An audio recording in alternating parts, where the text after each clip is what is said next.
if you think back to a version of yourself from the past that was going through a tough time, whenever that was, what advice would you have for that past version of yourself that was struggling back then? I think the most powerful advice that I or anybody could receive is understanding and feeling that you can give yourself the love that you are craving and that you want. Most of the time, as to why we go through negative times in our life is because we feel this lack of acceptance or lack of appreciation or lack of love, even from coming from our childhood. And that's why we don't even know we crave it. And we don't even know that we're craving that. So yeah, I would say to, if it was a younger version of me, to really go through the journey that I went through quicker, and then just in a sense for that self love journey, and understand what self love is, and the concept of loving yourself, why it's so important, and make those practices that I talked about a daily thing. So, for example, the breath work, something as small as that, doing that once a day can have a massive effect on the way you are and the way you do everything you do, which then has a massive effect on you actually being a version of you you want to be, which then has a massive effect on you actually overall being very happy and fulfilled in life. So yeah, I would say that no matter what situation I was in, it was always something somewhat to do with me not feeling good about myself, or me not feeling I'm good enough to do what I want to do, or to have what I want to have. And that is just never the truth. Whatever you want to have, whatever dreams you are having, has been given to you because God wants it for you. So you not listening to that, and knowing that you can have it, and then obviously taking the actions towards having that, is almost you like not listening to God and choosing to not listen to Him, in a sense.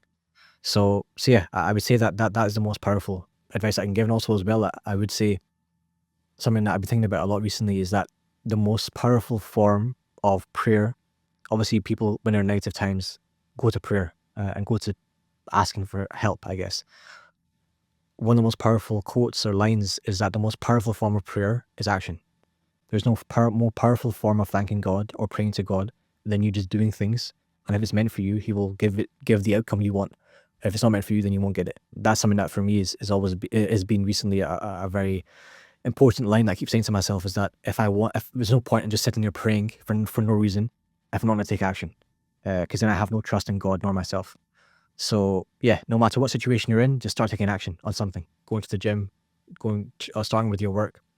And also as well, don't see work as work, to change your perception towards what it is you do in life. Like, we are lucky enough, especially if you're trying to be an entrepreneur, you are an entrepreneur.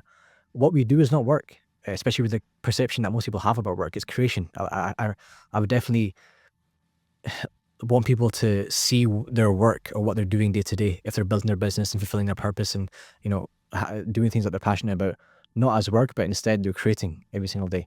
And if you shift your perception on what it is you're doing day to day, and obviously that perception, to begin with, was negative, and you shift it to a positive thing, then it becomes a lot less friction. It becomes a lot less friction towards doing it. And obviously then as well, when you have the same mindset when it comes to seeing this creation as, or this action as, actually you thanking God and you praying to God in a way, because you like, it's the most powerful form of that, because you're actually just doing it instead of just asking for it, and hoping you receive it. That for me is something that would definitely push me through a lot of negative times that I've been through, where I just didn't do work. I just sat there for days and days, procrastinated, watched stuff on my phone, and did nothing. If somebody came to me and told me that, I would definitely second guess what I was doing and realize, okay, the only way to get back to the point of taking action the way I want to is to start doing it. And that is the most powerful form of prayer, or like help that I could ask for. That's a powerful one, man.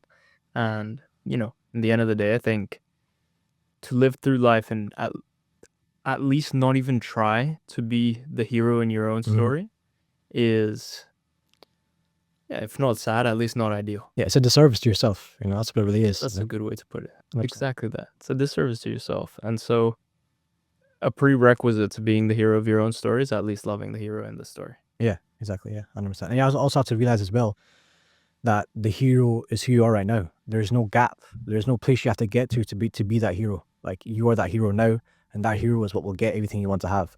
It's not like the hero can only have those things, and that hero is some far-fetched idea of a version of you that you can want to be in the future that you have to get to.